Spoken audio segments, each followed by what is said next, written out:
The little girls say they had to hire a private investigator to find her after a CYFD investigator ignored a judge's order and left her in what they called a prison of abuse. Now they're suing in federal court. We discovered that she had been starved.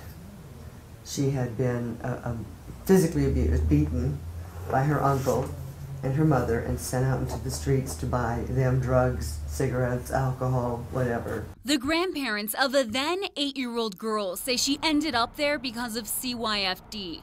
According to a just-filed federal lawsuit, it started in 2011 after a judge granted the girl's father primary custody and said the girl was to live with him at his parents' house. In this case, we had a judge who had heard testimony and had decided what's in the best interest of this child.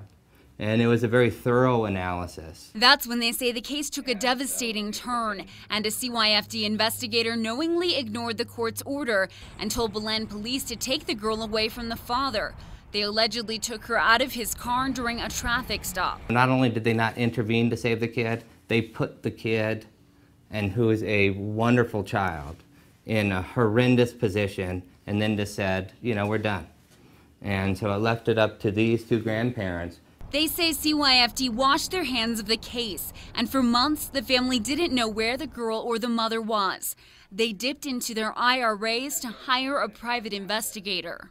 And he found them in Espanola, living with a cousin who was on probation for burglary and possession of drug paraphernalia. The girl is now in the grandparents' custody, and they want someone held responsible for what she endured. The grandparents now have sole custody of the girl. They say the mother doesn't have a permanent home, so they don't know where she is. Both CYFD and Belen police wouldn't comment on the lawsuit. Back to you. Okay, Tina, the CYFD worker who's named in the lawsuit was also going through her own custody battle with the same judge when all this happened. According to the family's attorney, she no longer works for CYFD. A Metro detention